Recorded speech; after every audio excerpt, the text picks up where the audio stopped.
इमरान खान साहब का जिक्र अरविंद केजरीवाल कर रहे हैं क्योंकि मोदी उनके साथ वही कर रहा है जो पाकिस्तान में इमरान खान के साथ हुआ है। पाकिस्तान में भी यही हुआ। इमरान खान को जेल में डाल दिया, उसकी पार्टी छीन ली, उसका सिंबल छीन लिया, जीत गए। अब मोदी जी भी हमारे देश को पाकिस्तान और बांग्लादेश बनाना चाहते हैं।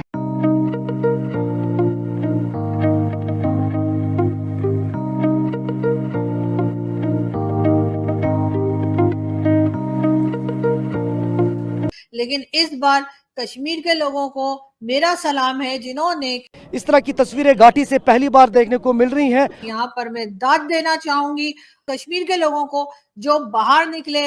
उत्तरी कश्मीर के बारामूला पार्लियामेंट्री कॉन्स्टिट्यूंसी पर 5वें चरण में जमकर मतदान हो रहा है। मैं चाहती हूँ कि आप हालात को डिस्क्राइब करें। आप इस वक्त ऑन ग्राउंड सिचुएशन पे मौजूद हैं जहाँ पे ये सब कुछ हो रहा है, क्योंकि यहाँ कोई भी ये मानने को तैयार नहीं है कि वहाँ जिनसी ज्यादती हो रही है, तशद्दुद हो रहा है। जरा बताएं कि वहाँ क्या ज्यादतियां हो रही हैं आप लोगों के साथ। Srinagar has recorded the highest voter turnout in 3 decades. यहाँ पे लड़कों के साथ जुल्म हो रहा है, हम लड़कियों के साथ जुल्म हो रहा है, हमारे रूम्स में घुस के हमारे साथ ऐसी ऐसी हरकतें कर रहे हैं। हम लोग बिल्कुल भी सिक्योर नहीं है यहाँ पे। इंडिया किस तरह जो है वो कश्मीर को नॉर्मलाइज करने जा रहा है, तो वो हमें बता रहे हैं, वो हमें इस चीज से आगाह कर रहे हैं कि आप लोग जितनी जल्दी हो सकता है यहाँ से निकलें, क्योंकि उनका इस वक्त एक ही मुद्दा है। जो भी इनकी इंटरनल पॉलिटिक्स है, मैं उसमें नहीं जाना चाहूंगा, उनका इस वक्त यही मुद्दा है कि जितने भी ये बता रहे हैं कि अमन है, इंटरनेशनल कम्युनिटी को अट्रैक्ट कर रहे हैं। जो पाकिस्तान पिछले 75-76 साल से कह रहा है कि ये कॉन्फ्लिक्ट जोन है, उससे उसका वो जो माइंडसेट है इंडिया वो चेंज करने जा रहा है, क्योंकि इनकी मेंटालिटी ही ऐसी है। और वो अभी हमें निकाल रहे हैं, लेकिन निकाल बहुत ज्यादा वायलेंस से रहे हैं।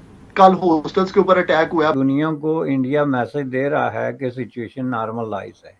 हम क्यों वीजा फ्री एक्सेस नहीं ले पा रहे, जबकि इंडिया तो हर आए रोज दूसरे किसी मुल्क से वीजा फ्री एक्सेस ले रहा है। आप रशिया पहुंच गए, तार साहब आप यूरोप पहुंच गए। हाफिज सईद को उठाकर, ठीक है, आई एग्री कि अगर हाफिज सईद के ऊपर केस साबित होता है, हाफिज सईद हमारे अपने कोर्ट्स में कहा हुआ है, तो आप उनको सजाएं दें। आप उन्हें उसको निकालकर हाउस अरेस्ट कर दिया है। सियासी पंडितों ने ये पेशगोई की है कि मोदी दोबारा वजीर आजम बनते ही पहला दौरा पाकिस्तान का करेंगे। हर मुल्क इंडिया के साथ वीजा फ्री एग्रीमेंट कर रहा है। पहले ईरान ने कहा इंडिया को कि आ जाएं, अब रशिया जो है वो वीजा फ्री ट्रैवल एग्रीमेंट कर रहा है। ये अगर ऐसा करते हैं, आते हैं और इनमें कोई पैराडाइम शिफ्ट वगैरह का, तो बहुत अच्छी बात है। ये सब कॉन्टिनेंट की, सबका सब कॉन्टिनेंट की नस्लों पे एहसान होगा। मेरी दिली ख्वाहिश है कि मुझे मिसाइल के साथ बांध के, एटमी मिसाइल के साथ बांध के इंडिया पे गिरा दिया जाए। और हमारे यहाँ ज़ैद हामिद साहब हैं जो हर वक्त ग़ज़वा हिंद की बात करते हैं, और या मकबूल जान हैं वो ग़ज़वा हिंद की बात करते हैं। मैं मोदी साहब को, नरेंद्र मोदी को मैं समझता हूँ वो इस सदी की जैसे नेल्सन मंडेला टाइप अगर वो बंदा करे, चूंकि दुनिया की सबसे बड़ी जमहूरियत का वो चेहरा है। Hello friends, welcome to our channel. जैसा कि आपने वीडियो में देखा, पाकिस्तान में अरविंद केजरीवाल की एक क्लिप वायरल हो रही है जिसमें वो बता रहे हैं कि पाकिस्तान में जैसे मुल्क के हीरो इमरान खान को जेल में डालकर इलेक्शन जीते गए थे, वैसे ही मोदी जी भी भारत में कर रहे हैं। इस क्लिप के वायरल होने पर पाकिस्तानी बहुत खुश हो रहे हैं और वो ऐसा सोच रहे हैं कि कोई तो हमारे मुल्क की किसी शख्स के साथ कंपैरिजन कर रहा है, वरना ऐसे तो कहीं इज्जत मिल ही नहीं रही है पाकिस्तान को। वहीं दूसरी ओर कश्मीर में हो रहे इलेक्शन में कश्मीरी लोगों की वोट करने के लिए बड़ी बड़ी लाइन देखकर पाकिस्तान रो रहा है। आपका इस पर क्या विचार है? आप हमें वीडियो पर कमेंट्स करके बता सकते हैं। वीडियो को लाइक करें, चैनल सब्सक्राइब करें और बेल आइकन प्रेस करना मत भूलिएगा। चलिए वीडियो में आगे चलते हैं। आपने बात की दुर्दाना कि पाकिस्तान में कुछ लोग हैं जो पाकिस्तान बैशिंग करते हैं या इस्लाम बैशिंग करते हैं, तो can you name some people who are doing this? और हमारे यहाँ जो है एक मिसाल मैं आपको दूं, अमीर हमजा साहब हैं एक हमारे, जिनका लश्कर तैयबा से ताल्लुक़ है, जमातुद दावा जिसका अब नाम है। उन्होंने एक किताब लिखी, हिंदुइज्म इंसानियत का कातिल, और ये गलबन बात है 2015 की। और उस पे हमारा जो ब्लेस्फेमी लॉ है वो हरकत में नहीं आया, कि भाई किसी कम्युनिटी की आप उसके जज्बात को मजरू कर रहे हैं, टाइटल ही इतना प्रोवोकेटिव है। तो इस तरह की किताबें हमारे यहाँ छपती हैं।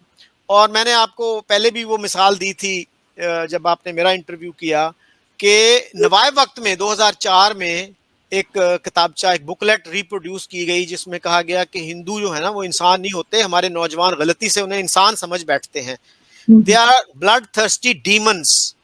और हमारे यहाँ ऐसे लोग भी हैं, मजीद निजामी साहब मरहूम, जो अब तो फौत हो गए हैं, वो I think he died in 2014 sorry. उन्होंने ये कहा था कि मेरी दिली ख्वाहिश है कि मुझे मिसाइल के साथ बांध के, एटमी मिसाइल के साथ बांध के इंडिया पे गिरा दिया जाए। और हमारे यहाँ ज़ैद हामिद साहब हैं जो हर वक्त ग़ज़वा हिंद की बात करते हैं, और या मकबूल जान हैं वो ग़ज़वा हिंद की बात करते हैं। तो एक इंडियन अगर आपसे कहे कि भाई आपका तो मज़हब ही इजाज़त नहीं देता पीस के साथ रहने की, आपका तो मज़हब कहता है आपने ग़ज़वा हिंद करना ही करना है, तो फिर क्या पीस, क्या अमन, क्या बात करें आपके साथ हम।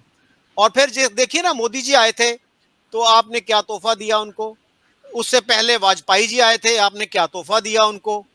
तो फिर क्या करें वो, मतलब if you were an Indian तो आप क्या कहेंगी? सर ये ज़ैद हामिद जाके जिंगोइस्टिक लोग हैं। जब रियासत को इनकी जरूरत थी या रियासत ने इनको इस्तेमाल किया, रियासत को इनकी जरूरत खत्म हो गई, रियासत ने इनको छिलके की तरह बाहर उठा के, टिश्यू पेपर की तरह उठा के बाहर फेंक दिया रियासत को। और ये रियासत को हाफिज सईद की जरूरत थी, आज हाफिज सईद का कहीं नाम आप सुनते हैं? हाफिज सईद को उठा के, ठीक है आई एग्री कि अगर हाफिज सईद के ऊपर केस साबित होता है, हाफिज सईद हमारे अपने कोर्ट से कहा हुआ है, तो आप उनको सजाएं दें। आप उन्हें उसको निकाल कर हाउस अरेस्ट कर दिया है। तो ये जो हमारी स्टेट के अंदर कॉन्ट्रडिक्शन है, क्योंकि आपने अपने एसेट्स महफूज करने होते हैं, क्योंकि आपने नए एसेट्स बनाने होते हैं, तो आप ये पॉलिसीज पर चलते हैं। लेकिन सर आपसे मेरा सवाल है, दुनिया में बहुत से जगहों पर आपको पता है ये non state actors, assets, CIA तो सबसे ज्यादा मूल्स वगैरह पालती है। How they take care of them, खुद भी कतल मार भी देती है। आपको सलीम शहजाद का पता होगा, हमारे जर्नलिस्ट है, जब उन्होंने क्रॉस करने की कोशिश की तो उनको मार दिया गया, अरशद शरीफ को मार दिया गया। तो सर बात यह है, मेरा सोल्यूशन मैं आपके साथ जो अभी मैंने बात की है कि ये पटरी पर गाड़ी उसी वक्त चलेगी कि जब हम इन हॉक्स को रोकेंगे। और अभी जो कानून आ रहा है, बजाय इसके कि वो पूरा गैग करें और सोशल मीडिया को इतना कंट्रोल करें, वो कहते हैं, सुना ये है कि शायद यूट्यूब को भी करने लगे हैं।